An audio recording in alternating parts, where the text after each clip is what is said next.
ಆಕಾಶವಾಣಿ ಮಡಿಕೇರಿ. ಕಾರ್ಯಕ್ರಮ ಸಾಹಿತಿಯೊಂದಿಗೆ ಸಂವಾದ.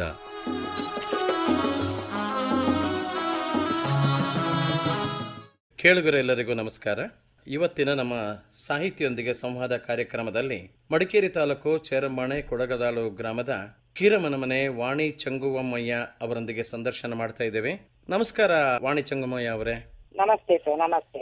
ನಿಮ್ಮ ಸಾಧನೆಗಳು, ನಿಮ್ಮ ಬಾಲ್ಯ ಜೀವನ, ಇಲ್ಲಿಯ ತನಕ ಬೆಳೆದು ಬಂದ ವಿಧಾನ, ಎಲ್ಲೆಲ್ಲಿ ನೀವು ವಿದ್ಯಾಭ್ಯಾಸ ಮಾಡಿದ್ರಿ, ಎಲ್ಲಿ ಹುಟ್ಟಿದ್ದು, ಇದೆಲ್ಲವನ್ನ ನಾವು ಇರುವಂತ ಕಾಲಾವಕಾಶದಲ್ಲಿ ಮಾತಾಡೋಣ. ನಿಮ್ಮ ಕುಟುಂಬದ ಹೆಸರು ಮತ್ತೆ ನಿಮ್ಮ ಕುಟುಂಬದ ಹಿನ್ನೆಲೆ ಹೇಳ್ಕೊಂಬನ್ನಿ ಅಮ್ಮ. ನಾನು ಚೇರಂಬಾಣೆ ಕೊಳಗದಾಳು ಗ್ರಾಮದಲ್ಲಿ ಕೀರಮ್ಮನ ವಾಣಿ ಚಂಗೋಮಯ್ಯ ಅಂತ. ನಮ್ಮ ತಂದೆ ಕೀರಮ್ಮನ ಎಂ ಚಂಗೋಮಯ್ಯ, ತಾಯಿ ಪಾರ್ವತಿಯವರ 4 ಜನ ಮಕ್ಕಳಲ್ಲಿ 3ನೇಯವಳಾಗಿ ನಾನು ಹುಟ್ಟುವಾಗಲೇ ತೀರಾ ಅಂಗವಿಕಲರಾಗಿ ಹುಟ್ಟಿದ್ದೆ ಸರ್. ಶಾಲೆಗೆ ಹೋಗಿ ವಿದ್ಯಾಭ್ಯಾಸ ಏನು ಮಾಡಿರಲಿಲ್ಲ ಸರ್. ಯಾವ ಅಂಗ ನಿಮಗೆ ಕಷ್ಟ ಅಂತ ಆಗಿತ್ತು? ನನಗೆ ಕಾಲುಗಳು ಪೂರ್ತಿಯಾಗಿಲ್ಲ ಸರ್. ಸಾಧಾರಣವಾದ ಕೈಯನ್ನು ಹೊಂದಿರುತ್ತೇನೆ. ನಿಮ್ಮ ಮಾತು ಕೇಳುವಾಗ ನಮ್ಗೆ ಅವೆಲ್ಲ ಅನ್ಸೋದೇ ಇಲ್ಲ, ಗೊತ್ತೇ ಆಗೋದಿಲ್ಲ. ತುಂಬಾ ಪ್ರೌಢ ರೀತಿಯಲ್ಲಿ ಒಳ್ಳೆ ನಿಮ್ಮ ವಾಯ್ಸ್ ತುಂಬಾ ಚೆನ್ನಾಗಿದೆ. ತುಂಬಾ ಕರೆ ಮಾಡ್ತಾ ಇರ್ತೀರಿ ಆಕಾಶವಾಣಿಗೆಲ್ಲ. ಹೌದು ಸರ್. ನಾನು ರೇಡಿಯೋದಿಂದಲೇ ಮುಂದೆ ಬಂದಿದ್ದು. ಕರ್ನಾಟಕ ಇಡೀ ಬೆಳಗಬೇಕಾದ್ರೆ ನಾನು ಮಡಿಕೇರಿ ಆಕಾಶವಾಣಿಯಿಂದಲೇ ನಾನು ತುಂಬಾ ಉತ್ತಮವಾಗಿ ಸಾಧನೆ ಮಾಡ್ಲಿಕ್ಕೆ ಅವಕಾಶ ಸಿಕ್ಕಿತ್ತು. ಸರಿ ಸರಿ. ನಿಮ್ಮ ಬಾಲ್ಯದ ಹೇಳ್ತಾ ಇದ್ದೀರಿ, ಹೇಳಿ. ಬಾಲ್ಯ ಅಂದ್ರೆ ಸರ್, ನನಗೆ ಆಗ ಗ್ರಾಮೀಣ ಪ್ರದೇಶ ಸರ್. ನಾವು ಹುಟ್ಟಿದ್ದು ಕೂಡು ಕುಟುಂಬ ತುಂಬಿ ಸಂಸಾರದಲ್ಲಿ ಹುಟ್ಟಿದ್ದು ಸರ್. ನಾವು ಬೆಳೆದಿದ್ದೆಲ್ಲ ಆದ್ರೆ ನಮ್ಮ ಗ್ರಾಮೀಣ ಪ್ರದೇಶ. ಯಾಕೆಂದ್ರೆ ಹೆಚ್ಚಾಗಿ ರಸ್ತೆ ದುರಸ್ತಿ ಇಲ್ಲ. ಈಗಲೂ ಕೂಡ ರಸ್ತೆ ದುರಸ್ತಿ ಇಲ್ಲ. ಆದ್ರೂ ಆ ಶಾಲೆಗೆ ಹೋಗಿ ವಿದ್ಯಾಭ್ಯಾಸ ಮಾಡ್ಲೇನೆ ಅವಕಾಶ ಸಿಗ್ಲಿಲ್ಲ. ಹೊತ್ಕೊಂಡು ಹೋಗ್ಬೇಕಾಗುತ್ತೆ, ಹೊತ್ಕೊಂಡು ಬರಬೇಕಾಗುತ್ತೆ, ಕಷ್ಟ ಆಗ್ತಿತ್ತು. ನಿಮ್ಮ ತಾಯಿ ಊರು ಯಾವುದು? ಕುಟ್ಲು ಗ್ರಾಮ, ಚಿಲ್ಲಜಮ್ಮಂಡ, ಕುಟ್ಟಮ್ಮಯ್ಯನವರ ಮಗಳು ನಮ್ಮಮ್ಮ. ಮನೆಯಲ್ಲಿ ಜನ ಎಷ್ಟಿದ್ರಿ ನೀವು ಸದಸ್ಯರು? ನಾವು 6 ಮಂದಿ ಇದ್ದೀವಿ ಸರ್. 4 ಜನ ಮಕ್ಕಳು, ಅಪ್ಪ ಅಮ್ಮ ಅಲ್ಲ, ಎಲ್ಲ ಬೇರೆ ಬೇರೆ ಆಗಿದ್ದಾರೆ. ನಾನು ತಾಯಿ ಜೊತೆ ಇದ್ದಾನೆ ಸರ್. ನಿಮ್ಮ ಉಳಿದ ಸಹೋದರರು ನಿಮ್ ಹಾಗೆ ಏನಾದ್ರು ತೊಂದರೆ ಐತಿ? ಅವರೆಲ್ಲ ಚೆನ್ನಾಗಿದ್ದಾರೆ? ಇಲ್ಲ ಸರ್, ನಮ್ಮ ಸಂಸಾರದಲ್ಲೇ ಆ ರೀತಿ ಇಲ್ಲ. ನಾನು ಹೊಟ್ಟೆಯಲ್ಲಿರುವಾಗ ಅಮ್ಮನಿಗೆ ಒಂದು ಅನಾರೋಗ್ಯ ಕಾಡಿತ್ತಂತೆ. ಆಗ ಏನು ಆಸ್ಪತ್ರೆ ಸೌಲಭ್ಯ ಏನು ಹೆಚ್ಚಾಗಿ ಇರ್ಲಿಲ್ಲ ಅಲ್ವಾ. ಗರ್ಭಿಣಿಯಲ್ಲಿ ಅಮ್ಮನಿಗೆ ಅನಾರೋಗ್ಯ ಇತ್ತಂತೆ. ಹಾಗಾಗಿ ನಾನು ಹುಟ್ಲಿಕ್ಕೆ 11 ತಿಂಗಳಂತೆ ಸರ್. ಆ ರೀತಿ ಹೆರಿಗೆ ಸಂದರ್ಭದಲ್ಲಿ ಕಷ್ಟ ಆಯ್ತು. ನನ್ನ ಮನೆಯಲ್ಲಿ ನಾನು ತೆವಳುತ್ತಾ ಸಾಗ್ತೇನೆ ಸರ್. ನನ್ನ ಕೈಲಾಗುವ ಸಣ್ಣ ಪುಟ್ಟ ಕೆಲಸಗಳನ್ನು ಕೂಡ ಮಾಡಿಕೊಳ್ತೇನೆ. ಆದ್ರೆ ಹೊರಗಡೆ ಎಲ್ಲಾದ್ರೂ ಹೋಗೋದಾದ್ರೆ ಹೊತ್ಕೊಂಡು ಹೋಗ್ಬೇಕು, ಹೊತ್ಕೊಂಡು ಬರ್ಬೇಕಾಗುತ್ತೆ. ಸರಿ. ನೀವು ಓದಿದ್ ಹೇಗೆ ಅಮ್ಮ? ನಿಮ್ಮ ಬಾಲ್ಯ ಯಾವ ರೀತಿ ಇತ್ತು? ಔಷಧಿ ಏನಾರಿತ್ತ ನಿಮಗೆ, ಅಥವಾ ಹೀಗೆ ನೀವು ಆಹಾರ ಕೊಟ್ಟೆ ನಿಮ್ಮನ್ನ ಬೆಳೆಸಿದ್ರೆ? ಯಾವ ರೀತಿ ನಿಮ್ಮ ಬೆಳವಣಿಗೆ ಆಯ್ತು? ಬೆಳವಣಿಗೆ ಅಂದ್ರೆ ನನ್ನನ್ನು ಅಂಗವಿಕಲರು ಅಂತ ನನ್ನ ತಾಯಿ ಕೂಡ ತಂದೆ ಕೂಡ ನನ್ನನ್ನು ದೂರ ಮಾಡ್ಲಿಲ್ಲ ಸರ್. ನನ್ನ ತಂದೆ ತಾಯಿ ತುಂಬಾ ಚೆನ್ನಾಗಿ ನನ್ನನ್ನು ಬೆಳೆಸಿದ್ದಾರೆ. ಉಳಿದ ಅಣ್ಣ ತಮ್ಮಂದ್ರು ನಿಮ್ಮ ಜೊತೆ ಹುಟ್ಟಿದವರು ಏನಾಗಿದ್ದಾರೆ ಅವರೆಲ್ಲ? ತಮ್ಮ ಇದ್ದಾನೆ ಸರ್, ಮದುವೆಯಾಗಿ ಸಂಸಾರ ಆಗಿದ್ದಾರೆ, 2 ಗಂಡು ಮಕ್ಕಳಾಗಿ. ಅಣ್ಣ 5 ವರ್ಷಕ್ಕೆ ಮುಂಚೆ ತೀರಿ ಹೋದ್ರು. ಅಕ್ಕನವರನ್ನು ಮದುವೆ ಮಾಡಿ ಕೊಟ್ಟಿದ್ದೀವಿ. 2 ಮಕ್ಕಳಿದ್ದಾರೆ, ಹೆಣ್ಣು ಮಕ್ಕಳಿದ್ದಾರೆ. ತಂದೆ ತೀರಿ ಹೋಗುದು. ತಾಯಿಯವರು ತುಂಬಾ ಕಷ್ಟಪಟ್ಟು ಸಂಪಾದನೆ ಮಾಡಿ ನಮ್ಮನ್ನು ಚೆನ್ನಾಗಿ ಬೆಳೆಸಿದ್ದಾರೆ. ಶಾಲೆಗೆ ಹೋಗಿಲ್ಲ ಸರ್. ನಾನು ನನ್ನ ಮನೆಯಲ್ಲಿ ಅಣ್ಣ ತಮ್ಮಂದಿರು ಅಕ್ಕಂದಿರೆಲ್ಲ ಓದುವಾಗ ನಾನು ನೋಡಿಕೊಂಡಿದ್ದೆ. ಆದ್ರೆ ನನಗೆ ನನ್ನ ತಂದೆ ತಾಯಿ ಸ್ಲೇಟು ಪುಸ್ತಕ ಬರ್ಪ ಹಿಡಿದು ಕಲ್ಸಿದ್ದೇನಲ್ಲ ಸರ್, ನಾನು ನೋಡಿ ಕಲ್ತಿದ್ದೀನಿ. ನೀವು ಎಲ್ಲ ಸಾಧಾರಣ ಎಲ್ಲ ಪದಗಳನ್ನ ಗುರ್ತು ಮಾಡ್ತೀರಲ್ವಾ? ಹೆಚ್ಚಾಗಿ ನಾವು ಓದು ಬರಹ ಕಲ್ತುಕೊಂಡಿದ್ದೇನೆ. ಓದು ಬರಹದಿಂದಲೂ ನಾನು ಇಲ್ಲದಿದ್ರೆ 4 ಗೋಡೆಗಳ ಒಳಗೆ ಇರುವುದು ತುಂಬಾ ಕಷ್ಟ ಆಗ್ತಿತ್ತು. ಈಗ ನಾನು ಎಲ್ಲರ ಮುಂದೆ ಕೂತ್ಕೊಳ್ಳೋಕೊಂದು ಅವಕಾಶ ಸಿಕ್ಕಿದ್ದು ಸಂತೋಷ ಆಗುತ್ತೆ ಸರ್ ನನಗೆ. ಹೌದಲ್ಲ? ಈಗ ನಿಮಗೆ ಸಾಧಾರಣ ಒಂದು ಎಷ್ಟನೇ ತರಗತಿಯ ಅನುಭವ ನಿಮ್ಮಲ್ಲಿದೆ? ನಾನು ಅಕ್ಷರಸ್ಥೆ, ಅನಕ್ಷರಸ್ಥೆ ಅಂತ ಹೇಳಕ್ ಆಗಲ್ಲ, ಅಕ್ಷರಸ್ಥೆ ಆಗಿದ್ದೀನಿ ಸರ್. ಎಲ್ಲ ಓದು ಬರಹ ಮಾಡ್ತೀನಿ ನಾನು. ಹೌದು. 10ನೇ ತರಗತಿವರೆಗೆ ಜ್ಞಾನಾರ್ಚನೆ ಇರ್ಬೋದು ಅಂತ ತಿಳ್ಕೊಬಹುದು ನಾವು? ಇರ್ಬೋದು ಸರ್. ಇಂಗ್ಲಿಷ್ ಪದಗಳೆಲ್ಲ ಗೊತ್ತು ಮಾಡ್ತೀರಾ? ಇಂಗ್ಲಿಷ್ ಎಲ್ಲ ಸಾಧಾರಣವಾಗಿ ಓದ್ತೀನಿ ಸರ್, ಅಷ್ಟು ಶಬ್ದಗಳೆಲ್ಲ ಬರೋದಿಲ್ಲ ನನಗೆ. ದಿನಪತ್ರಿಕೆ ಎಲ್ಲ ಮನೆಗೆ ಬರ್ತದ? ದಿನಪತ್ರಿಕೆ ಹೋದ್ರೆ ತಗೊಂಡ್ ಬರ್ತೀವಿ ಸರ್. ತಗೊಂಡ್ ಬರ್ತೀರಿ, ಓದ್ತೀರಿ ಅಲ್ಲ ಅಲ್ವಾ ಅದನ್ನ? ಓದ್ತೀವಿ. ನಿಮ್ಮ ಸಾಹಿತ್ಯ ಆಸಕ್ತಿ ಯಾವ ರೀತಿ ಬೆಳೀತು ಹೇಳ್ಕೊಂಡು ಹೋಗಿ ಅಮ್ಮ. ಸಾಹಿತ್ಯ ಕೃಷಿ ಅಂದ್ರೆ ಸರ್, ನಾನು ಮುಂಚೆನೆ ಬರೀತಾನೆ ಇದ್ದೆ, ಬರೆಯೋದು ಅಭ್ಯಾಸ ಮಾಡಿಕೊಂಡಿದ್ದೆ. ಅದನ್ನು ಬೆಳೆಸಿಕೊಂಡು ಬರಕ್ಕೆ ನನಗೆ ಅವಕಾಶ ಸಿಗ್ಲಿಲ್ಲ. ಗ್ರಾಮೀಣ ಪ್ರದೇಶ ಆದ್ದರಿಂದ ಯಾವುದು ನಮಗೆ ಮುಂದಕ್ಕೆ ಹೋಗುವಂತ ದಾರಿ ಸಿಗ್ಲಿಲ್ಲ. ಹಾಗೆ ನಾನು ಈಗ ಮಡಿಕೇರಿ ಆಕಾಶವಾಣಿಯಲ್ಲಿ ಕವನ ಕುಸುಮ ಮತ್ತೆ ಪತ್ರ ಸೌರಭ ಎಲ್ಲ ಇರುವಾಗ ಹಾಗೆ ಅಭ್ಯಾಸ ಮಾಡಿಕೊಂಡು ಈಗ ನಾನು ಸಾಹಿತ್ಯದಲ್ಲಿ ನಾನು ತುಂಬಾ ಮುಂದುವರೆದಿದ್ದೇನೆ ಸರ್. ನಿಮ್ಮ ಸಾಹಿತ್ಯದಲ್ಲಿ ಏನೆಲ್ಲ ಬರೆದಿದ್ದೀರಿ, ಏನೆಲ್ಲ ಗುರುತಿಸಿದ್ದಾರೆ, ನಿಮಗೆ ಏನೆಲ್ಲ ಅದರಲ್ಲಿ ಪದವಿ ಸಿಕ್ಕಿದೆ ಹೇಳ್ಕೊಂಡೋಗಿ. ನಾನು ಕನ್ನಡದಲ್ಲಿ ನನ್ನ ಹತ್ರ ಒಂದು 300-350 ಕವನಗಳು ಇದೆ ಸರ್ ಬರೆದಿದ್ದು. ಕೊಡವ ಭಾಷೆಯಲ್ಲಿ ಈಗ ಜುಲೈ 16ಕ್ಕೆ ನನ್ನ ಕರ್ನಾಟಕ ಕೊಡವ ಸಾಹಿತ್ಯ ಅಕಾಡೆಮಿಯಲ್ಲಿ ನನ್ನದೊಂದು ಪುಸ್ತಕ ಬಿಡುಗಡೆ ಆಗಿದೆ ಸರ್, ಭಾವನೆಯಲ್ಲಿ ಪಬ್ಬನ ಬಳ್ಳಿ ಅಂತ. ಮತ್ತೆ ನಾನು ಕರ್ನಾಟಕ ಕೊಡವ ಸಾಹಿತ್ಯ ಅಕಾಡೆಮಿಯಲ್ಲಿ ಒಂದು ಪೊಂಗುರಿ ಅಂತ 3 ತಿಂಗಳಿಗೆ ಒಂದು ಪುಸ್ತಕ ಬರ್ತದೆ ಸರ್, ಅದಕ್ಕೆ ಒಂದು 7 ಕಥೆಗಳನ್ನು ಬರೆದಿದೆ ಸರ್, ಸಾಂಸಾರಿಕ ಕಥೆಯನ್ನು. ಅದು ಪ್ರಕಟ ಆಗಿದೆ ಸರ್. ಒಂದು ಸೌಂದರ್ಯ ಸಂಪಿಗೆ, ಮೌನ ಮಲ್ಲಿಗೆ, ಬೀಂದು ತೊಳ್ಚ ಮಂದಾರ ಗುಲಾಬಿ, ಮೃದು ಮನಸ್ಸಿನ ಮಾನಸ, ಮನೆ ಪಡಿ ತಟ್ಟಿನ ಭಾಗ್ಯಲಕ್ಷ್ಮಿ, ಸ್ವಾರ್ಥ ಬದುಕು, ವಿಧಿಲೀಲೆ, ಈ ತರದ 7 ಕಥೆಗಳು ಪ್ರಕಟ ಆಗಿದೆ ಸರ್. ತುಂಬಾ ಸಾಂಸಾರಿಕ ಕಥೆಗಳು. ಅದು ನನಗೆ ತುಂಬಾ ಇಷ್ಟ, ಸಂಸಾರದ ಕಥೆ ಕವನಗಳನ್ನು ಬರೆಯೋದಂದ್ರೆ ತುಂಬಾ ಇಷ್ಟ ಸರ್. ಅಮ್ಮ, ಈಗ ಯಾವ್ದಾದ್ರು ಒಂದು ಕವನವನ್ನು ನಿಮಗೆ ಗೊತ್ತಿದ್ರೆ ಹೇಳ್ಬಹುದಾ? ಹೇಳ್ತೀನಿ ಸರ್. ನಾನು ಸರ್ ಕವನ ಬರ್ತಾರೆ ನಾನೇ ರಾಗ ಸಂಯೋಜನೆ ಮಾಡಿ ಹಾಡುವ ಹವ್ಯಾಸ ಕೂಡ ಬೆಳೆಸಿಕೊಂಡಿದ್ದೀನಿ. ತುಂಬಾ ಸಂತೋಷ. ಹೇಳಿ ಅಮ್ಮ. ನಾನು ಸರಸ್ವತಿ ಬಗ್ಗೆ ಒಂದು ಕವನ ಬರೆದು ಹಾಡಿನ ರೂಪದಲ್ಲಿ ರಾಗ ಸಂಯೋಜನೆ ಮಾಡಿದ್ದೇನೆ. ಹಾಡ್ತೀನಿ. ಬ್ರಹ್ಮನ ಸತಿಯೇ ತಾಯೇ ಸರಸ್ವತಿಯೇ, ವಿದ್ಯಾ ದೇವತೆಯೇ, ಜ್ಞಾನದ ಜ್ಯೋತಿಯೇ, ರಕ್ಷಿಸುತ್ತನು ಮನವಾ, ರಕ್ಷಿಸುತ್ತನು ಮನವಾ, ಅರಳಿದ ಕಮಲದಲ್ಲಿ ನೀನು ಕುಳಿತಿರುವೆ, ವೀಣೆ ತಂತಿಯನು ನೀ ಕೈಯಲ್ಲಿ ಹಿಡಿದಿರುವೆ, ನಾದ ತಂತಿಯನು ನೀನು ಮೊಳಗಿಸುವೆ, ಜ್ಞಾನ ದೇವತೆಯೇ ರಕ್ಷಿಸುತ್ತನು ಮನವಾ, ರಕ್ಷಿಸುತ್ತನು ಮನವಾ, ಭಕ್ತಿ ಭಾವದಿ ನಾನಿನ್ನ ಭಜನೆಯ ಮಾಡುವೆನು, ವಿದ್ಯಾದಾನವ ನೀನು ಪಾಲಿಸಿದೆ, ಕರಗಳ ಮುಗಿಯುತ್ತಲೀ ಸ್ಥಿರವಾಗಿ ನಾ ಬೇಡುವೆ, ಜ್ಞಾನ ದೇವತೆಯೇ ರಕ್ಷಿಸುತ್ತನು ಮನವಾ, ರಕ್ಷಿಸುತ್ತನು ಮನವಾ. ಹೀಗೆ ಸುಮಾರು ಕವನಗಳನ್ನು ಕೂಡ ನಾನು ರಾಗವಾಗಿ ಹಾಡು ಅಭ್ಯಾಸ ಬೆಳೆಸಿಕೊಂಡು. ಚೆನ್ನಾಗಿದೆಯಮ್ಮ. ಮತ್ತು ನಿಮ್ಮನ್ನ ಕವನ ಕೇಳ್ತೀನಿ ನಾನು. ಅಮ್ಮ, ನೀವು ಈಗ ಯಾವ್ದಾದ್ರು ಕಡೆಗೆ ಪ್ರಯಾಣ ಮಾಡೋದಾದ್ರೆ ಯಾವ ರೀತಿ ಹೋಗ್ತೀರಮ್ಮ?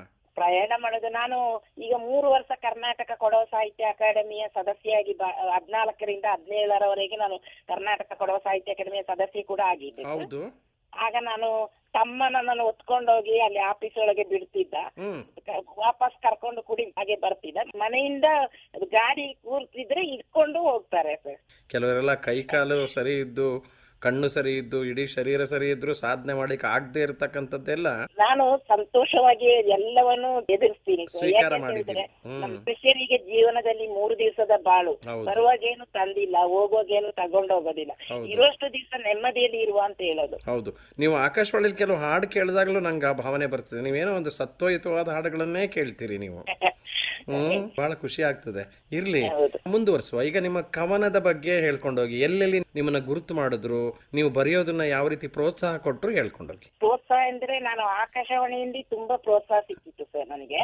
ಮತ್ತೆ ನಾನು ನಾಪೋಕ್ಲಿನಲ್ಲಿ ಕವಿಗೋಷ್ಠಿಗೆ ಭಾಗವಹಿಸಿದ್ದೆ, ಕನ್ನಡ ಸಾಹಿತ್ಯ ಕವಿಗೋಷ್ಠಿಯಲ್ಲಿ ಭಾಗವಹಿಸಿದ್ದೆ. ಅಲ್ಲಿ ಭಾಗವಹಿಸಿದ್ದೊಂದು ನೆನಪು ಮಾಡಬಹುದು, ಯಾವ್ದಾದ್ರು ಕವನ ಹೇಳ್ಬಹುದಾ? ಕನ್ನಡ ನಾಡ ನುಡಿ ಅಂತೇಳಿ. ಸರಿ, ಹೇಳಿ. ಕನ್ನಡ ನಾಡ ನುಡಿ ಉಳಿಸಿ ಬೆಳೆಸುವ ಬೇಡಿ, ನಾವೆಲ್ಲ ಒಂದಾಗಿ ಕೂಡಿ, ಭಾಷೆಯ ಬೆಳೆಯಲು ಬಿಡಿ, ಬೆಳೆಸಿ ಉಳಿಸಿದಾಗ ಒಂದು ಇಡಿ, ಇದೆಲ್ಲವೂ ನಮಗೆ ಕೈಪಿಡಿ, ದಿನವೂ ಗಿಡ ಮರವಾಗಿ ನಡಿ, ಇದೇ ನಮ್ಮ ನಾಡಿನ ಕುಡಿ ಜೀವನಾಡಿ, ತನು ಮನವ ದಿನ ಕಾಡಿಬೇಡಿ, ಮಿಡಿಯುತ್ತಿರಲಿ ನಮ್ಮ ನರನಾಡಿ, ಕನ್ನಡ ಭಾಷೆಯ ಕಲಿತು ನೋಡಿ, ಬರೆದು ಓದಿ ಪದವ ಕಟ್ಟಿ ಆಡಿ, ಮಾಡುವುದು ಕನ್ನಡದ ಭಾಷೆಗೆ ಮೋಡಿ, ಭಾಷೆಯ ಎಲ್ಲಾ ಕಡೆ ಹರಡಿ, ಸರಿ ತಪ್ಪುಗಳ ತಿದ್ದಿ ತೀಡಿ, ಈ ನಾಡ ಭಾಷೆಗೆ ಜೀವ ನೀಡಿ, ಇರಲು ನಮ್ಮ ಹೃದಯದಿ ಕನ್ನಡಿ, ಬೆಳೆದು ಎಮ್ಮರವಾಗಲು ಬಿಡಿ, ಕನ್ನಡ ಭಾಷೆಯ ಮರೆಯಬೇಡಿ, ಈ ನಮ್ಮ ನಾಡ ಭಾಷೆಗೆ ಹೋರಾಡಿ, ದಿನನಿತ್ಯವೂ ಭಾಷೆಯ ಬಳಕೆ ಮಾಡಿ, ಬೆಳೆದಾಗ ಅದು ಎಮ್ಮೆ ನೋಡಿ. ಚೆನ್ನಾಗಿದ್ಯಮ್ಮ, ಬಾಯಿಲಿ ಪಟ ಪಟ ಪಟ ಹೇಳ್ಕೊಂಡು ಹೋಗ್ತೀರಿ. ಇದೆ ಸರ್, ನಾನು ಯಾಕೆಂತ ಹೇಳಿದ್ರೆ ಸರ್, ನಾ ಪ್ರಕೃತಿಯ ಬಗ್ಗೆ ತುಂಬಾ ಮೆಚ್ಚುಗೆ ಪಡುವವಳು. ನನ್ನ ಈಗ 128 ಕವನಗಳು ಪ್ರಕಟವಾದ್ದು ಹೆಚ್ಚಾಗಿ ನಾನು ಪ್ರಕೃತಿಯನ್ನೇ ಹೋಲ್ತದೆ ಸರ್. ಅಮ್ಮ, ನಿಮ್ ಮನೆ ಮುಂದೆ ಎಲ್ಲ ಬೆಟ್ಟ ಗುಡ್ಡ ಕಾಡು ನದಿ ಗಿದಿ ಇಂಥದ್ದೆಲ್ಲ ಇದೆಯಮ್ಮ? ಇಲ್ಲ ಸರ್, ನಮ್ಮ ತುಂಬಾ ಹಸಿರಿಯಾದ ಜಾಗ ಇದೆ. ನಮ್ಮಲ್ಲಿ ಕಾಡುಗಳೆಷ್ಟು, ತೋಟಗಳಿವೆ, ಮನೆ ಸುತ್ತು ಕಾಡು ಮೇಡುಗಳಿವೆ, ಹಕ್ಕಿಗಳು ಬಂದು ಕೂರುತ್ತೆ, ಕೆರೆಗಳಿವೆ, ತುಂಬಾ ಸೌಂದರ್ಯವಾದ ಜಾಗ ಸರ್. ನಮ್ಗೆ ಮುಖ್ಯ ರಸ್ತೆಯಿಂದ ಎಷ್ಟು ದೂರ ಆಗ್ತದೆ ಮನೆಗೆ? 3 ಮೈಲು ಹೋಗ್ಬೇಕು ಸರ್, ತುಂಬಾ ಕಷ್ಟ ಆಗುತ್ತೆ. ಚೇರಂಬಾಣಿಯಿಂದ ಒಳಗಡೆ ಹೋಗ್ಬೇಕಾ? ಮಳೆಗಾಲ ಜೂನ್ ಇಂದ ಅಕ್ಟೋಬರ್ ವರೆಗೆ ನನಗೆ ಯಾವ ಗಾಡಿಗಳು ಕೂಡ ಬರೋದಿಲ್ಲ ಸರ್, ಒಂದು ಆಟೋ ಕೂಡ ಬರೋದಿಲ್ಲ. ಮಳೆಗಾಲದಲ್ಲಿ ತುಂಬಾ ಕಷ್ಟ ಸರ್, ಕಷ್ಟ ಆಗ್ತದೆ. ನಿಮಗೆ ನಿಮ್ಮ ಸಾಹಿತ್ಯದ ಬಗ್ಗೆ ಪ್ರಭಾವ ಬೀರಿದಂತಹ ಹಿರಿಯ ಕವಿಗಳನ್ನ ನೆನಪು ಮಾಡ್ಕೊಳ್ತೀರಮ್ಮ? ನಾನು ಎಲ್ಲ ಕವಿಗಳನ್ನು ಮೆಚ್ತೀನಿ. ಕವಿಗಳ ಬಗ್ಗೆನೇ ಒಂದು ಕವನ ಬರ್ದಿದ್ದೀನಿ, ಕುಲದೇವಿ ಕಾವೇರಿ ಬಗ್ಗೆ ಒಂದು ಕವನ ಹೇಳ್ತೀನಿ. ಸರಿ ಸರಿ. ಕೊಡಗೇರ ಕುಲದೇವಿ ಓ ತಾಯಿ ಕಾವೇರಿ, ಒಕ್ಕುವಿಯ ಪೊಳೆಯಾಯಿತೇ, ಒಕ್ಕುವಿಯ ಪೊಳೆಯಾಯಿತೇ. ಕವಿರಂಡ ಕೊದಿಮೋವ ಬ್ರಹ್ಮಂಡ ದತ್ತುಮೋವ, ಅಗತ್ಯಂಗೆ ಪೊಣ್ಣಾಯಿತೇ, ಅಗತ್ಯಂಗೆ ಪೊಣ್ಣಾಯಿತೇ. ತುಲ ಸಂಕ್ರಮಣ ತಂದು ಬ್ರಹ್ಮ ಕುಂಡಿಕೆಲಂದು, ಉಕ್ಕುವಿಯ ತೀರ್ಥಾಯಿತೇ, ಉಕ್ಕುವಿಯ ತೀರ್ಥಾಯಿತೇ. ಕೋಟಿ ಭಕ್ತಂಗ ಬಂದು ಮುನ್ನಿ ಕುಳಿಪದು ನೋಟಿ, ಭಕ್ತಂಕ್ ಅದ ಮೆಚ್ಚಿತು, ಭಕ್ತಂಕ್ ಅದ ಮೆಚ್ಚಿತು. ಲೋಕ ಪಾವನ ನೀನು, ಪಾಪ ನಾಶಿನಿ ನೀನು, ಲೋಪ ಮುದ್ರೆ ಎಣ್ಣಿತು, ಲೋಪ ಮುದ್ರೆ ಎಣ್ಣಿತು. ಪಚ್ಚೆ ಪರಂಜಾ ಭೂಮಿ ಬಾಂಬೊಳೆ ನಾನೀ ತಂದು, ಭಕ್ತಂಕ್ ಕೂಡಾಯಿತು, ಭಕ್ತಂಕ್ ಕೂಡಾಯಿತು. ಈಗ ಇದನ್ನೆಲ್ಲ ನೀವು ನೋಡ್ಕೊಂಡು ಹೇಳ್ತಾ ಇದ್ದೀರಾ, ಬಾಯಿಗೆ ಬರ್ತದಮ್ಮ? ಎಲ್ಲಾದ್ರೂ ತಪ್ಪಾಗುತ್ತೆ ಅಂತ ಹೇಳಿ ನೋಡ್ಕೊಂಡೇ ಹೇಳೋದು. ನೀವು ಇಷ್ಟೆಲ್ಲ ಪುಸ್ತಕ ಎಲ್ಲ ಬರೆದಿದ್ದೀರಿ, ಈಗ ನಿಮಗೆ ಹಲವಷ್ಟು ಸಂಘ ಸಂಸ್ಥೆಗಳು ಪ್ರೋತ್ಸಾಹ ನೀಡಿದ ಬಗ್ಗೆ ಹೇಳ್ಕೊಂಡು ಹೋಗ್ತೀರಾ? ಸಂಘ ಸಂಸ್ಥೆಗಳು ಯಾವ ಹೆಚ್ಚಾಗಿ ಪ್ರೋತ್ಸಾಹ ಏನಿಲ್ಲ ಸರ್, ನನಗೆ ಗೊತ್ತಿಲ್ಲ. 2ನೇ ಬಾರಿಗೆ ಚೇರಂಬಾಣೆ 3-4 ವರ್ಷಕ್ಕೆ ಮುಂಚೆ ನಾನು ಕವಿಗೋಷ್ಠಿಗೆ ಭಾಗವಹಿಸಿದ್ದೆ. ನಾನು ಚೇರಂಬಾಣೆಯಲ್ಲಿ ಕನ್ನಡ ಸಾಹಿತ್ಯ ಪರಿಷತ್ತಲ್ಲಿ. ಹೌದು. ಆಗ ನನ್ನನ್ನು ವಿಶೇಷ ಪ್ರತಿಭೆ ಅಂತ ಗುರುತಿಸಿ ಒಂದು ಸನ್ಮಾನ ಮಾಡಿದ್ರು. ಆಮೇಲಿಂದ ಬೇರೆ ಕನ್ನಡ ಸಾಹಿತ್ಯ ಪರಿಷತ್ ಸಮಾರಂಭಗಳಿಗೆ ನಿಮ್ಮನ್ನ ಆಹ್ವಾನ ಮಾಡಿಲ್ವಾ? ಇಲ್ಲ ಇಲ್ಲ ಸರ್. ಕರ್ನಾಟಕ ಕೊಡವ ಸಾಹಿತ್ಯ ಅಕಾಡೆಮಿಯಲ್ಲಿ ಯಾವ ರೀತಿ ಪ್ರೋತ್ಸಾಹ ಸಿಕ್ತು ಹೇಳಿ ಅಮ್ಮ? ಕರ್ನಾಟಕ ಕೊಡವ ಸಾಹಿತ್ಯ ಅಕಾಡೆಮಿಯಲ್ಲಿ ನಾನು 3 ವರ್ಷ ಸದಸ್ಯೆಯಾಗಿರುವಾಗ ನನ್ನನ್ನು ತುಂಬಾ ಚೆನ್ನಾಗಿ ನಾನು ಹೋಗಿದ್ದೆ ಸರ್. ಗೋಣಿಕೊಪ್ಪಲು, ಚೇರಂಬಾಣೆಯಲ್ಲಿ ಭಾಗವಹಿಸಿ ಎಲ್ಲ ಜಾಗ, ನಾನು ಹೋಗುವ ಜಾಗಕ್ಕೆಲ್ಲ ನಾನು ಕಾರ್ಯಕ್ರಮಕ್ಕೆಲ್ಲ ಹೋಗ್ತಿದ್ದೆ. ದೂರ ಎಲ್ಲ ಹೋಗಕ್ ಆಗ್ತಿದ್ದಿಲ್ಲ. ಅದರಲ್ಲಿ ನನಗೆ ಧೈರ್ಯ ಬಂದಿದ್ದು ಅಂತ ಹೇಳಿದ್ರೆ ಸರ್, ನನ್ನನ್ನು 3 ವರ್ಷ ಕೂಡ ನನ್ನನ್ನು ತುಂಬಾ ಚೆನ್ನಾಗಿ ನೋಡಿಕೊಂಡ್ರು. ಅದರಿಂದ ನನಗೆ ನನ್ನ ಸಾಧನೆಗೆ ಇನ್ನೂ ಮೆಚ್ಚಲೇ ಇರುವ ಅವಕಾಶಕ್ಕೆ ಧೈರ್ಯ ಬಂತು ಸರ್ ನನಗೆ. ನಿಮಗೆ ಬರವಣಿಗೆ ಎಲ್ಲ ಹೇಗೆ ಸಾಧ್ಯ ಆಯ್ತಮ್ಮ? ಈಗ ಅಕ್ಕ ತಂಗಿರು ಮನೇಲಿ ಇದ್ದು ವಾತಾವರಣದಿಂದಲೇ ಕಲ್ತು ಬಿಟ್ರ ನೀವು? ಬರೆಯೋದು ನನ್ನ ಕೈಯಲ್ಲಿ ನೋಡಿದವರು ಆಗೋದಿಲ್ಲ ಅಂತ ಹೇಳ್ತಾರೆ ಸರ್, ಆದ್ರೆ ನಾನು ಬರೆಯೋ ಅಭ್ಯಾಸವನ್ನು ಮಾಡಿಕೊಂಡಿರ್ತೀನಿ. ಈಗ 133 ಕವನಗಳನ್ನು ನಾನು ಪುಸ್ತಕ ರೂಪದಲ್ಲಿ ಹೊರತರಲಿಕ್ಕೆ ನಾನು ಯಾರು ಕೂಡ ಸಹಾಯಕ್ಕೆ ಹೇಳಿಕೊಂಡಿಲ್ಲ ಸರ್. ನಾನು ನನ್ನ ಸ್ವತಃವಾಗಿ ಬರೆದ್ರೆ ನಾನು. ಒಂದೇ ಪುಸ್ತಕದಲ್ಲಿ ಹೊರ ತಂದಿದ್ದೀರಾ? 2-3 ಪುಸ್ತಕ ಆಯ್ತಾ ಅದು? ಈಗ ಮೊದಲ ಬಾರಿಗೆ ಇದು ಬಿಡುಗಡೆ ಆಯ್ತು ಸರ್. ಒಂದೇ ಪುಸ್ತಕದಲ್ಲಿ ಅಷ್ಟು ಕವನ ಸೇರಿಸಿದ್ದೀರಾ? ಆಮೇಲಿಂದ ಅದಕ್ಕಿರತಕ್ಕಂಥ ವ್ಯವಸ್ಥೆಗಳು, ಅದನ್ನ ಮತ್ತೆ ಪುನಃ ನಾವು ತಪ್ಪಾಗಿದೆಯಾ ನೋಡುವಂಥದ್ದು, ಇದಕ್ಕೆಲ್ಲ ಹೇಗೆ ಅನುಸರಿಸಿದ್ರಿ ಅಮ್ಮ? ಯಾರನ್ನ ಸಹಾಯ ತಗೊಂಡ್ರಿ? ಮನೆಯಲ್ಲಿ ಬರೀಲಿಕ್ಕೆ ನಾ ಯಾರ ಸಹಾಯನೂ ತಗೊಂಡಿಲ್ಲ ಸರ್. ಅಲ್ಲಿ ಅಕಾಡೆಮಿಗಳ ಸದಸ್ಯರು ಅವರೆಲ್ಲ ನೋಡಿ, ಪ್ರಕಟಣಾ ಸಮಿತಿಯವರೆಲ್ಲ ನೋಡಿ ತಿದ್ದಿ ಮಾಡಿದ್ದಾರೆ. ಆದ್ರೆ ನಾನೇ ಸ್ವತಃ ಬರೀತೀನಿ ಸರ್, ಯಾರ ಸಹಾಯವೂ ಇಲ್ಲ. ಈಗ ಅಮ್ಮ, ಮುದ್ರಣ ಎಲ್ಲ ಕೊಡಬೇಕು ಅಂದ್ರೆ ಅದೊಂದು ಒಳ್ಳೆ ಸ್ಪಷ್ಟವಾಗಿ ಅಕ್ಷರ ಕಾಣಬೇಕು, ಅದನ್ನೆಲ್ಲ ಬರ್ದು ಅದಕ್ಕೆ ತಲುಪಿಸಿದ್ಯಲ್ಲಿಗೆ ಎಲ್ಲಿ ಮುದ್ರಣ ಆಗಿದ್ದು? ನಾನು ಬರ್ದು ಅಕಾಡೆಮಿಗೆ ಕಳಿಸಿದ್ದೆ ಸರ್. ಅವರು ನೋಡಿ, ಪ್ರಕಟಣಾ ಸಮಿತಿಯವರು ನೋಡಿ ರೆಡಿ ಮಾಡಿದ್ರು ಸರ್, ಯಾವ ತೊಂದರೆನೂ ಇಲ್ಲ. ಏನೆಲ್ಲ ಕಷ್ಟಪಟ್ಟಿದ್ದೀರಿ ನೀವು. ಈಗ ನಿಮ್ದು ಪುಸ್ತಕಗಳು ಎಷ್ಟಿದೆ ಅಂತ ಹೇಳಿದ್ರಿ ಅಮ್ಮ? ಹೆಸರು ಹೇಳಿ. ಪಾವನೆಯ ಪಬ್ಬನ ಬಳ್ಳಿ, ಇದು ಮೊದಲ ಬಾರಿಗೆ ಪುಸ್ತಕ ಪ್ರಕಟ ಆಗಿದೆ. ಸರಿ. ಕನ್ನಡ ಸಾಹಿತ್ಯ ಪರಿಷತ್ತಿಗೆ ಕೊಟ್ಟೆ ಸರ್, ಆದ್ರೆ ಅದು ಪ್ರಸಾರ ಆಗ್ಲಿಲ್ಲ ನನಗೆ. ಅದು ಈಗಲೂ ಕೂಡ ನೋವಿದೆ, ಪ್ರಕಟಪಡಿಸಲಿಲ್ಲ. ಇನ್ನು ಟ್ರೈ ಮಾಡ್ತೀನಿ ಸರ್. ಈಗ ಇದೆ ಪುಸ್ತಕ ಬರ್ದಿದ್ದು ಇದೆ, ರೆಡಿ ಮಾಡಿ ಮೊದಲ ಬಾರಿಗೆ ಈ ಪುಸ್ತಕ ಪ್ರಕಟ ಆಗಿದೆ. ಹೌದು. ಇನ್ನೊಂದು ಹಾಡು ಹೇಳ್ತೀನಿ ಸರ್ ನಾನು. ಹಾಡು ಹೇಳಿ ಹೇಳಿ. ಮೋಳೆ ಮುತ್ತೈದೆ ಭಾಗ್ಯತ್ ಬಾಳು ಅಂತ. ಸರಿ ಸರಿ. ಭಾಗ್ಯತ್ತ ಮೊಗ್ಗು ನೀನು, ಬಿಂದು ನಿಂದ ಪೂ ನೀನು, ಪೊಂಬೊಳ್ಳೀರ ಮಾಲೆ ನೀನು, ನಂದಾಯಿ ನೀನೇ ಬಾವೊಂಡು, ನಂದಾಯಿ ನೀನೇ ಬಾವೊಂಡು. கொதிமோவ நீ நந்து கொதிமுத்து நா தந்து பாலு குள்ளு உண்டு பொழந்தியா ಬಾಳು ಬದುಕು ನಂದಾಂಡು, ಬಾಳು ಬದುಕು ನಂದಾಂಡು. ಪಟ್ಟೀಲು ಮಲ್ಲಿಗೆ ಕೊಟ್ಟೀಲು ಪಟ್ಟತ್ತಿ ನಡುಮಾನೆ ನೆಲ್ಲಕ್ಕಿ ಬೊಳಿಯಾಂಡು, ಗುರು ಕಾರಣನ ತೊಕ್ಕಂಡು, ಗುರು ಕಾರಣನ ತೊಕ್ಕಂಡು. ಬದುಕಿನ ಅಳಿಯತ್ತೆ ಪ್ರೀತಿನ ಕಳಿಯತ್ತೆ ಕಿಚ್ಚಿ ಮಚಾರ ಕಾಟತ್ತೆ, ನೈಚಿತ್ತು ನೆಯ್ ಕೋಳು ಉಂಗೊಂಡು ಬಾವಕ್ಕೆ ನೆಲೆಯೊಂದು ನೀ ಕಾಂಡು. பெரியங்கள துதிக்கொண்டு பெரியங்கள கொதிக்கொண்டு ஒத்தோர் மேலு ಬಾವುಂಡು, ತೊಳಿಮೊಡುಲೆಂದು ನೀನಿರಂಡು, ತೊಳಿಮೊಡುಲೆಂದು ನೀನಿರಂಡು. ದುಂಬುನ ಸಂಸಾರ ಸುಖತುರ ಆಧಾರ ಒಕ್ಕ ಮಕಾಯಿ ಬಾವುಂಡು, ಮುತ್ತೈದೆ ಭಾಗ್ಯ ಕಿಟ್ಟಂಡು, ಮುತ್ತೈದೆ ಭಾಗ್ಯ ಕಿಟ್ಟಂಡು. ಈಗ ಕೊಡಗಿನಲ್ಲಿ ಹಲವಷ್ಟು ಲೇಖಕರಿದ್ದಾರೆ, ಕಲಾವಿದರಿದ್ದಾರೆ, ಕವಿಗಳಿದ್ದಾರೆ, ಹಿರಿಯ ಕವಿಗಳಿದ್ದಾರೆ. ಇವ್ರನ್ನೆಲ್ಲ ಯಾವ ರೀತಿ ಸ್ಮರಣೆ ಮಾಡ್ಕೊಳ್ತೀರಿ ಅಮ್ಮ? ತುಂಬಾ ಜನರು ಕವಿಗಳಿದ್ದಾರೆ ಕೊಡಗಿನಲ್ಲಿ. ಅವನ್ನೆಲ್ಲ ನಾನು ಪುಸ್ತಕಗಳನ್ನೆಲ್ಲ ಓದಿದ್ದೀನಿ, ಮೆಚ್ಚಿದ್ದೀನಿ. ಬಹುಶಃ ಕುವೆಂಪು, ರಾಜರತ್ನಂ ಇವರೆಲ್ಲ ಈ ಊರಿಗೆ ಬಂದಿರೋಂಥವ್ರು. ಕವಿಗಳೆಲ್ಲ ತುಂಬಾ ಚೆನ್ನಾಗಿ ದಾರಿ ತೋರಿಸ್ತಿದ್ದಾರಲ್ಲ ಸರ್, ಅವರ ದಾರಿಯಲ್ಲೇ ನಾವು ಹೋಗ್ಬೇಕಾಗುತ್ತೆ. ನಿಮ್ಮ ಒಂದು ಈ ಸಾಹಿತ್ಯ ಆಸಕ್ತಿಯಲ್ಲಿ ತುಂಬಾ ಪ್ರಭಾವ ಬೀರಿದ್ದು ಪ್ರಸಾರ ಮಾಧ್ಯಮದಲ್ಲಿ ಪತ್ರಿಕೆನ, ದೂರದರ್ಶನನ ಅಥವಾ ರೇಡಿಯೋನ, ಯಾವುದನ್ನ ಹೆಸರು ಹೇಳಲಿಕ್ಕೆ ಇಷ್ಟಪಡ್ತೀರಿ? ಇಲ್ಲ ಸರ್, ನಾ ಪತ್ರಿಕೆಗಳು ನಮಗೆ ದೂರ, ನಾವು ಓದ್ರೆ ಮಾತ್ರ ತರೋದು. ಹೆಚ್ಚಾಗಿ ಕೇಳೋದು ರೇಡಿಯೋ ಮಾತ್ರ. ರೇಡಿಯೋ ಮಾತ್ರ. ಟಿವಿನೂ ಇದೆಯಾ ಮನೆಯಲ್ಲಿ? ಟಿವಿ ಇದೆ ಸರ್. ನಾನು ಏನಾದ್ರು ವಾರ್ತೆಗಳು ಅದು ಇದಕ್ಕೆ ಕೇಳ್ತೀನಿ. ಹೆಚ್ಚಾಗಿ ನಾನು ಟಿವಿ ಮುಂದೆನೆ ಕೂರಲ್ಲ. ಟಿವಿ ಮುಂದೆ ಕೂದ್ರೆ ನನ್ನ ಕೆಲಸ ಆಗೋದಿಲ್ಲ, ಬರೆಯೋದು ಓದೋದು ಅಲ್ಲೇ ನಿಂತು ಹೋಗುತ್ತೆ. ಮನೆಯಲ್ಲಿ ನೀವಲ್ದೆ ಇನ್ಯಾರ ತಾಯಿ ಇದ್ದಾರೆ, ಮತ್ತೆ ಯಾರೆಲ್ಲ ಇದ್ದಾರೆ ಮನೆಯಲ್ಲಿ? ಮನೆಯಲ್ಲಿ ನಾನು ಅಮ್ಮ ಮಾತ್ರ ಒಂದು ಮನೆಯಲ್ಲಿ ಇದ್ದೀವಿ ಸರ್. ಮನೆ ವ್ಯವಸ್ಥಿತವಾಗಿದೆ, ಚೆನ್ನಾಗಿದೆಯಾ? ನೀರು ಇತ್ಯಾದಿ ಎಲ್ಲ ವ್ಯವಸ್ಥೆಗಳೆಲ್ಲ ಚೆನ್ನಾಗಿದೆಯಾ? ನೀರು ಸೌಕರ್ಯ ಎಲ್ಲ ಇದೆ ಸರ್. ಮನೆ ಪುಟ್ಟ ಮನೆ, ನಾವು ಚಿಕ್ಕದಾಗಿ ನಮ್ಮ ಅಮ್ಮ ನಾನು ಇದ್ದೀವಿ. ತುಂಬಾ ಎದುರು ನೋಡುವ ಮನೆಯಲ್ಲಿದ್ದೆ, ಯಾರು ಎದುರುಗಡೆಗೆ ತುಂಬಾ ಜನರು ಇಲ್ಲ ಸರ್. ಎಲ್ಲ ಕಾಡಲ್ಲಿ ಪ್ರಕೃತಿ ಮಧ್ಯದಲ್ಲಿ ಕೂತ್ಕೊಂಡಿದ್ದೀರಿ, ಕವನವನ್ನ ಬರೀತೀರಿ, ಪ್ರಕೃತಿಯನ್ನು ಆಸ್ವಾದಿಸ್ತೀರಿ ಅಲ್ವಾ? ಒಂಥರ ಖುಷಿ ಆಗ್ತದೆ. ಈಗ ನಿಮ್ಮ ಕುಲದೇವಿ ಕಾವೇರಮ್ಮ, ಇಗ್ಗುತಪ್ಪ ಇವ್ರ ಬಗ್ಗೆ ಅಥವಾ ಕೊಡಗಿನ ಪ್ರಕೃತಿ ಬಗ್ಗೆ ಮಾತಾಡ್ತೀರಾ? ಕುಲದೇವಿ ಕಾವೇರಿ ಬಗ್ಗೆ ನಾನು ಹೆಚ್ಚಾಗಿ ಕಾವೇರಿ ಮಾತೆ ಬಗ್ಗೆನೂ ಇದರಲ್ಲಿ ಕವನಗಳಿದೆ ಸರ್. ಕಾವೇರಿ ಸಂಕ್ರಮಣ ಅದು ಇದು ಹೆಚ್ಚಾಗಿ ನಾ ಬರ್ದಿದ್ದೀನಿ. ಯಾವ ಹಬ್ಬ ಹರಿದಿನಗಳಿಗಾದ್ರೂ ಭುಜದಲ್ಲಿ ಹೊತ್ಕೊಂಡು ಹೋಗ್ತಿದ್ರು ಸರ್ ನಾನು ಚಿಕ್ಕದರುವಾಗ. ದೇವಸ್ಥಾನಕ್ಕೆಲ್ಲ ಹೊತ್ಕೊಂಡು ಹೋಗ್ತಾ ಇದ್ರಲ್ವಾ? ಹಬ್ಬ ಹರಿದಿನಗಳಿಗೆ ಭುಜದಲ್ಲಿ ಹೊತ್ಕೊಂಡು ಹೋಗ್ತಿದ್ರು. ಎಲ್ಲಿಗೆ ಹೋಗೋದಾದ್ರು ಅಪ್ಪ ಹೊತ್ಕೊಂಡು ಹೋಗ್ತಿದ್ರು. ಎಲ್ಲಿಗೆಲ್ಲ ಹೋಗಿದ್ದೀರಮ್ಮ? ಅವ್ರ ತಂದೆ ಜೊತೆ ಹೋಗಿ ನೆನಪು ಹೇಳ್ಕೋಬಹುದಾ? ಹೇಳಿದ್ರೆ ಸರ್, ನಾವು ತುಂಬಾ ಕೂಡು ಕುಟುಂಬದಲ್ಲಿ ಬೆಳೆದವರಾದ್ದರಿಂದ ನಾವು ಯಾವ ಉತ್ತರಿ ಹಬ್ಬ ಆಗಲಿ ನನ್ನನ್ನು ತುಂಬಾ ಮೆಚ್ಚುಗೆ ಪಡ್ತಿದ್ರು ಸರ್. ನನ್ನ ಚಿಕ್ಕಪ್ಪ ದೊಡ್ಡಪ್ಪನ ಮಕ್ಕಳೆಲ್ಲ ಇರ್ತಿದ್ರು. ನಾವು ತುಂಬಾ ಸಂಸಾರ ಮಕ್ಕಳಿರುವ ಮನೆ ಆಗಿತ್ತು. ಆಗ ನನ್ನನ್ನು ತುಂಬಾ ಪ್ರೀತಿಯಿಂದ ಕರ್ಕೊಂಡು ಹೋಗೋದು, ಅವ್ರೆ ಅಲ್ಲಿ ಇಟ್ಕೊಳ್ಳೋದು. ನನ್ನನ್ನು ತಿರಸ್ಕಾರ ಭಾವನೆಯಲ್ಲಿ ಯಾರು ನೋಡಿಲ್ಲ ನಿಮಗೂ. ಉತ್ತರಿ ಹಬ್ಬನೋ, ಓಣಂ ಹಬ್ಬ, ಕೈ ಮುಹೂರ್ತ, ಯಾವ ಹಬ್ಬಕ್ಕಾದ್ರೂ ನಾವು ಹೋದ್ರೆ ಅಲ್ಲಿ ಇರು ನನ್ನಲ್ಲಿ ಇರ್ಲಿ ಅಂತ ಹೇಳಿ ನನ್ನ ದೊಡ್ಡಪ್ಪಂದಿರ ಮಕ್ಕಳೆಲ್ಲ ಚೆನ್ನಾಗಿ ನೋಡ್ಕೊಳ್ತಿದ್ರು.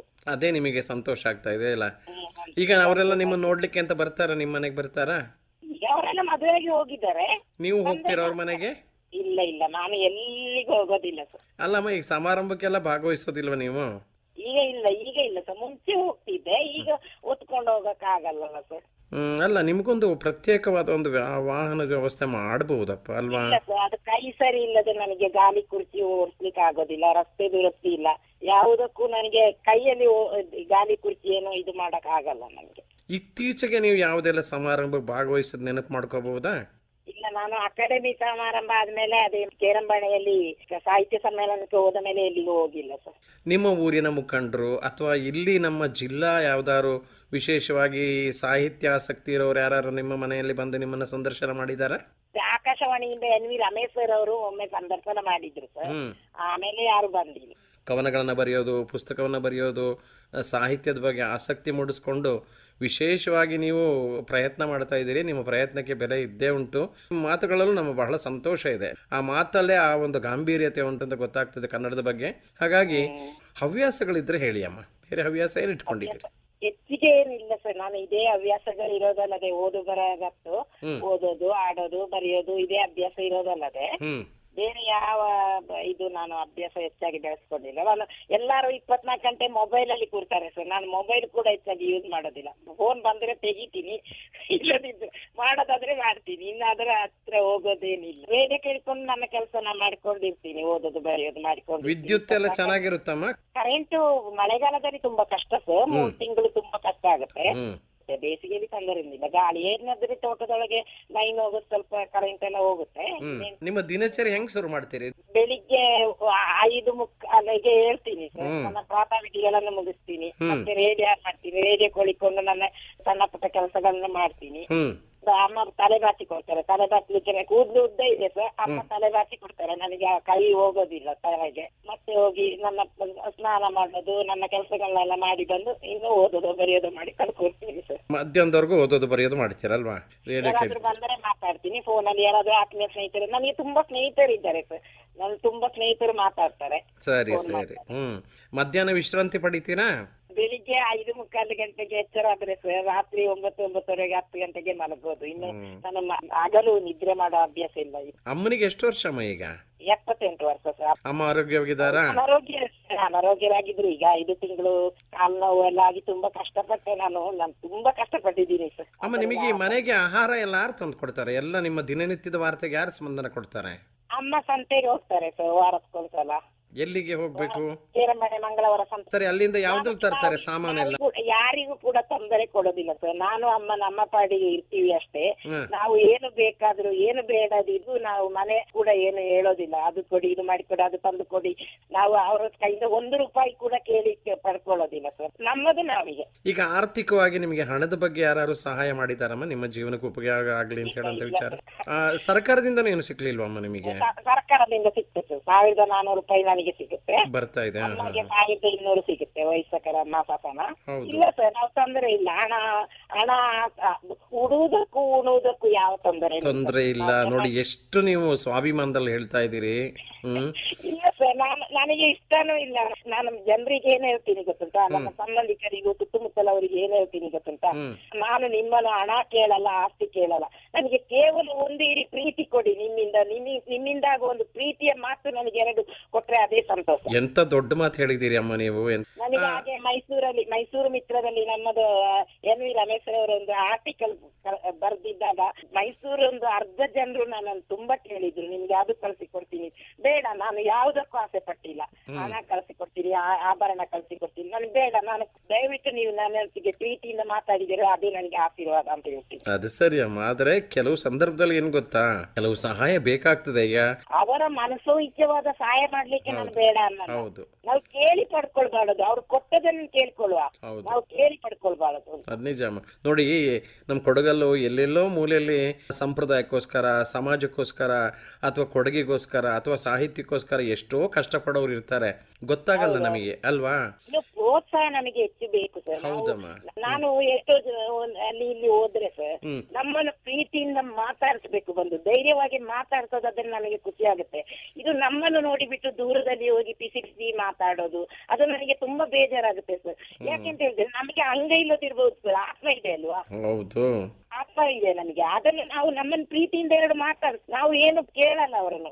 ಅವರು ಹತ್ತಿರಕ್ಕೆ ಹೋಗಿ ಪಿಸಿಸಿ ಮಾತಾಡೋದು, ಅದು ನನಗೆ ಬೇಜಾರಾಗೋದು. ಅಮ್ಮ, ಒಂದು ಯಾವ್ದಾದ್ರು ನಿಮಗೆ ಇಷ್ಟವಾದ ಮತ್ತೊಂದು ಕವನ ಹೇಳಿ. ನನ್ನ ಇಷ್ಟವಾದ ಒಂದು ಹಾಡು ನಾನು ಬರ್ದಿದ್ದೀನಿ ಸರ್, ರಾಗ ಸಂಯೋಜನೆ ಮಾಡಿದ್ದೀನಿ. ಹೇಳಿ. ಬಂದಿತ್ತಮ್ಮ ಕಣ್ಣೀರು ತೀರ್ತು ಅಂತ. ಸರಿ, ಹೇಳಿ. ಇಲ್ಲಿ ಎಲ್ಲಿಗೆ ನೀನೆ ನನ್ನ ಬುಟ್ಟಿಗೆ ಪೋಪ್ಯ, ಈ ನಾಡ ಮನಸಿಂಜ ದೂರ, ಈ ನಾಡ ಮನಸಿಂಜ ದೂರ, நிலையில்ல தானந்து நிலை தேடி நடந்து நிலை கிட்டுதன்னிட்டு நான் ಇಲ್ಲಿ ನಿಂದು, ನೀನಿಲ್ಲ ತಾ ಮನಸ್ಸು ನೋಟದು ಬಾರ, ನೀನಿಲ್ಲತೆ ನಾಕು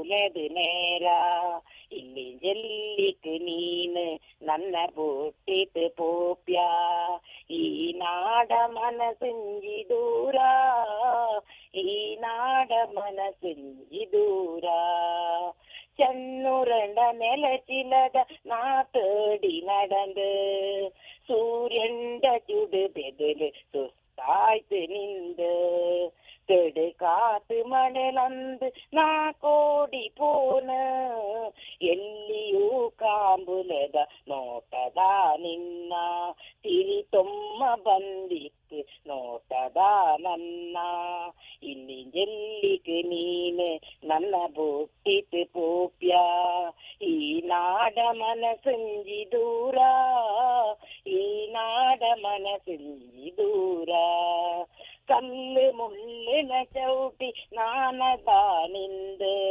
ನೊಂಬಲತು ಕಣ್ಣೀರ್ ಹೊಕ್ಕುವದ ನೋಟು ತಿರಿ ತೊಮ್ಮ ಬಂದಿತ್ತು ಕಣ್ಣೀರು ತೀಟು ಕಣ್ಣೀರು ತೀಟು ಇಲ್ಲಿ ಜಲ್ಲಿಕ್ ನೀನು ನನ್ನ ಬುಟ್ಟಿತು ಪೊರಟ್ಯಾ ಈ ನಾಡ ಮನಸಂಜಿ ದೂರ ಈ ನಾಡ ಮನಸಂಜಿ ದೂರ. ಅಮ್ಮ ತುಂಬ ಚೆನ್ನಾಗಿದೆ, ಬಹಳ ಮಾರ್ಮಿಕವಾಗಿದೆ ಅಮ್ಮ ಇದೊಂದು ಕವನ. ಇವತ್ತಿನ ಸಮಾಜಕ್ಕೆ, ಇವತ್ತಿನ ಹುಡುಗರಿಗೆ ಅಥವಾ ಇವತ್ತಿನ ಯುವ ಪೀಳಿಗೆ ನಿಮ್ಮ ಮಾತು ಏನಿದೆ ಹೇಳಿ ಅಮ್ಮ. ಏನಂತ ಹೇಳಿದ್ರೆ ಸರ್, ಏನೇ ಕಷ್ಟ ಬರ್ಲಿ ಧೈರ್ಯವಾಗಿ ಮುನ್ನುಗ್ಬೇಕು. ನಾವು ಹೀಗೆ ಅಂತ ಹೇಳಿ ನಾನು ನಿಜವಾಗಿ ಸೂರ್ಯ ನಕ್ಷತ್ರನ ನೋಡುವ ಭಾಗ್ಯ ಕೂಡ ಇಲ್ಲಿ ಸಿಕ್ಕೋದಿಲ್ಲ ನಮಗೆ ಅಂತ ನಾನು ಈಗ ಚಿಂತೆಯಲ್ಲೇ ಕೂತ್ರೆ ಸರ್, ನಾನು ನಿಜವಾಗಿ ನನ್ನ ಅಮ್ಮನ ಜೊತೆ ಹೇಳ್ತೀನಿ, ಚಿಂತೆ ಪಡಬಾರ್ದು. ಚಿಂತೆ ಪಟ್ರೆ ನಮ್ಗೆ ಯಾವ ಸೌಕರ್ಯನೂ ಸಿಗೋದಿಲ್ಲ. ಹೌದಮ್ಮ, ಹೌದು. ನನ್ನಂತ ಅಂಗವಿಕಲರಾಗಿ ನಾನು ಎಲ್ಲರಿಗೆ ಹೇಳುದು, ಯಾವ ತಂದೆ ತಾಯಿ ಅಂಗವಿಕಲ ಇರುವ ಮಕ್ಕಳ ತಂದೆ ತಾಯಿಗಳಿಗೆ ಒಂದೇ ಮಾತು ಹೇಳೋದು, ಧೈರ್ಯವಾಗಿರಿ. ನಿಮ್ಮ ಮಕ್ಕಳು ಹೀಗೆ ಅಂತ ಹೇಳಿ ಚಿಂತೆ ಪಡಬೇಡಿ, ಧೈರ್ಯವಾಗಿರಿ. ಇವತ್ತೆಲ್ಲದಿದ್ರೆ ನಾಳೆ ಆದ್ರೂ ನಾವು ಸೋತು ಗೆಲ್ಲಬೇಕು ಸರ್. ನನ್ನ ಜೀವನದಲ್ಲಿ ನಾನು ಸೋಲು ಇವತ್ತು ನಾಳೆ ಕೂಡ ಸೋಲ್ತಾನೆ ಇದ್ದೀನಿ, ಆದ್ರೆ ನಾನು ಸೋಲು ಅಂತ ನಾನು ಭಾವಿಸೋದಿಲ್ಲ, ನಾನು ಗೆಲುವಾಗಿದ್ದೀನಿ ಸರ್. ಚಿಕ್ಕದಾಗಿ ಒಂದು ಹಾಡು ಕೊನೆಯದಾಗಿ ಹೇಳ್ಬಿಡ್ತೀನಿ. ಹೇಳಿ ಹೇಳಿ. ಬಾಳಲು ಬೊಳಿ ಬರಡು ಬದುಕಲು ಸುಖ ತರಡು ಜೀವನ ತೆಂದು ನೆಮ್ಮದಿ ನೆಲೆಯಾಡು ಬೀಜಡು ತಂಪಾನ ತಂಗಾಳಿ ಬೀಜಡು ತಂಪಾನ ತಂಗಾಳಿ ಅಪ್ಪಾನಿ ಮರ ಆಯ್ತು ಅವ್ವಾನಿ ನಳ ಆಯ್ತು ಸಿಗಡು ಮರ ಆಯ್ತು ಪಬ್ಬಡು ಸಂಸಾರ ಬಳ್ಳಿಯಾಯ್ತು ಬೀರಡು ಮಲ್ಲಿಗೆ ಪೂವಾಯ್ತು ಬೀರಡು ಮಲ್ಲಿಗೆ ಪೂವಾಯ್ತು ಬಾಳೆಲು ಬೊಳಿ ಬರಡು ಬದುಕಲು ಸುಖ ತರಡು ಜೀವನ ತೆಂದು ನೆಮ್ಮದಿ ನೆಲೆಯಾಡು ಬೀಜಡು ತಂಪಾನ ತಂಗಾಳಿ ಬೀಜಡು ತಂಪಾನ ತಂಗಾಳಿ. ನಿಮ್ಮ ಮಾತುಗಳು, ನಿಮ್ಮ ಪ್ರಯತ್ನಗಳು, ನಿಮ್ಮ ಶ್ರದ್ಧೆ, ಬಹುಶಃ ನಾನೆಲ್ಲ ಒಂಥರ ಮೂಕ ವಿಸ್ಮಿತ ಅಂತ ಹೇಳ್ತೀವಿ, ಆ ರೀತಿ ಆಗೋಗ್ಬಿಟ್ಟಿದ್ದೀನಿ. ನಮ್ಮ ಕೇಳುಗರು ಸಹ ನಿಮ್ಮ ಬಗ್ಗೆ ಬಹಳ ಗೌರವ ಹೊಂದಲೇಬೇಕು. ಯಾಕೆಂದರೆ ಇವತ್ತಿನ ಸಮಾಜದಲ್ಲಿ ನಾವು ಎಷ್ಟಿದ್ರೂ ಸಾಲದು ಅಂತ ಹೇಳ್ತೀವಿ. ಈ ಸಂದರ್ಭದಲ್ಲಿ ನಾವು ಇದ್ದಿದ್ದನ್ನೇ ಸುಖ ಪಡ್ಕೊಂಡು, ಇದ್ದಿದ್ದೇನೆ ನನಗೆ ದೇವ್ರು ಕೊಟ್ಟಿದ್ದು ವಿಶೇಷ ಅಂತ ತಿಳ್ಕೊಂಡು ಆ ಹಳ್ಳಿಲಿ ಇದ್ಕೊಂಡು ಕನ್ನಡದ ಬಗ್ಗೆ, ಕೊಡಗು ಭಾಷೆ ಬಗ್ಗೆ, ಕೊಡಗಿನ ಬಗ್ಗೆ, ಹಾಗೆ ಕನ್ನಡ ಅಭಿಮಾನ ಇಟ್ಕೊಂಡು ತುಂಬ ಕೆಲಸ ಮಾಡ್ತಾಯಿದ್ದೀರಿ. ಕವನದ ಬಗ್ಗೆ ಆಸಕ್ತಿ ಹೊಂದಿದ್ದೀರಿ. ಬಹುಶಃ ಶಾಲೆಗೆ ಹೋಗ್ದೇನೆ ನೀವು ಮನೆಯಲ್ಲೇ ಕಷ್ಟಪಟ್ಟು ಕವನಗಳನ್ನು ಬರೆದು ಓದಿ ಅದನ್ನು ತೊಗೊಂಬಂದು ಮುದ್ರಣ ಮಾಡಿ 10 ಜನಕ್ಕೆ ತಲುಪಿಸಿ ನಾನೂ ಸಹ ಒಬ್ಬಳು ಕನ್ನಡದ ಕಾರ್ಯಕರ್ತೆ ಅಂತ ಗುರುತಿಸ್ಕೊಂಡಿದ್ದೀರಿ. ಇದಕ್ಕಿಂತ ದೊಡ್ಡ ವಿಶೇಷತೆ ನಮಗೆ ಬೇಕಾಗಿಲ್ಲ. ಹಾಗಾಗಿ ಸ್ವಾಭಿಮಾನಿ ನೀವು ತುಂಬ. ಬೇರೆ ಯಾರು ನನಗೆ ಅಂಥ ಸಹಾಯ ಬೇಡ, ಪ್ರೀತಿ ಕೊಡಿ ಅಂತ ಹೇಳೋವಂಥ ಅಮ್ಮ ನೀವು. ನಿಮಗೆ ಒಳ್ಳೆ ದಿವಸ ಬರಲಿ. ನೀವೇನು ಇವತ್ತು ಶ್ರದ್ಧೆ ಶ್ರಮ ಮಾಡ್ತಾ ಇದ್ದೀರಿ ಅದನ್ನು ಮುಂದುವರಿಸಿ. ದೇವರು ನಿಮಗೆ ಒಳ್ಳೇದು ಮಾಡಲಿ. ಕನ್ನಡ ಅಭಿಮಾನಿಗಳು ನಿಮಗೆ ಯಾವತ್ತೂ ನಿಮ್ಮ ಜೊತೆ ಇರ್ತಾರೆ ಅಂತ ಹೇಳ್ಕೊಂಡು ನೀವು ನಮ್ಮ ಜೊತೆ ಬಹಳ ಸಂತೋಷದಲ್ಲಿ ಮನ ಬಿಚ್ಚಿ ಇಷ್ಟೊತ್ತು ಮಾತಾಡಿದ್ದೀರಿ. ನಿಮ್ಮ ಕವನಗಳನ್ನು ಹೇಳಿದ್ದೀರಿ, ನಿಮ್ಮ ಅನಿಸಿಕೆಗಳನ್ನು ಹೇಳಿದ್ದೀರಿ, ಮನ ಬಿಚ್ಚಿ ಮಾತಾಡಿದ್ದೀರಿ. ಆಕಾಶವಾಣಿ ನಿಮ್ಮೊಂದಿಗೆ ಸದಾ ಯಾವಾಗಲೂ ಇದೆ. ಬಹುಶಃ ನೀವು ಯಾವತ್ತೂ ಆಕಾಶವಾಣಿ ಕರೆ ಮಾಡಿ ಮಾತಾಡ್ತಿರ್ತೀರಿ. ಅದೇ ರೀತಿ ನಿಮ್ಮ ಮನೋಭಾವನೆಯನ್ನು ಮುಂದುವರಿಸಿ ನಿಮಗೆ ಒಳ್ಳೆಯದಾಗಲಿ ಅಂತ ಆಶಿಸ್ತಾ ಅಮ್ಮ, ಇದುವರೆಗೆ ಮಾತಾಡಿದಕ್ಕೆ ಆಕಾಶವಾಣಿ ಪರವಾಗಿ ನಿಮಗೆ ಧನ್ಯವಾದ ಸಲ್ಲಿಸ್ತೀನಿ. ನಮಸ್ಕಾರ. ಆಯ್ತು ಸರ್, ತಮಗೂ ಕೂಡ ಧನ್ಯವಾದಗಳು. ನನ್ನನ್ನು ಗುರುತಿಸಿ ಹೀಗೆ ಪರಿಚಯ ಮಾಡಿಸಿದ್ದಕ್ಕೆ ಆಕಾಶವಾಣಿಗೂ ಮತ್ತು ನಿಮಗೂ ಕೂಡ ಧನ್ಯವಾದಗಳು ಸರ್. ತುಂಬ ಹೃದಯದ ಧನ್ಯವಾದಗಳು. ಕೇಳುಗರೆ, ಇದುವರೆಗೂ ಸಾಹಿತಿಯೊಂದಿಗೆ ಸಂವಾದ ಕಾರ್ಯಕ್ರಮದಲ್ಲಿ ಚೇರಮ್ಮಣೆ ಕೊಳಗದಾಳು ಗ್ರಾಮದ ಚೀರಮ್ಮನ ವಾಣಿ ಚಂಗುವಮ್ಮಯ್ಯ ಅವರೊಂದಿಗೆ ಸಂದರ್ಶನ ಕೇಳಿದಿರಿ. ಇವರನ್ನು ಸಂದರ್ಶಿಸಿದವರು BA ಗಣೇಶ್.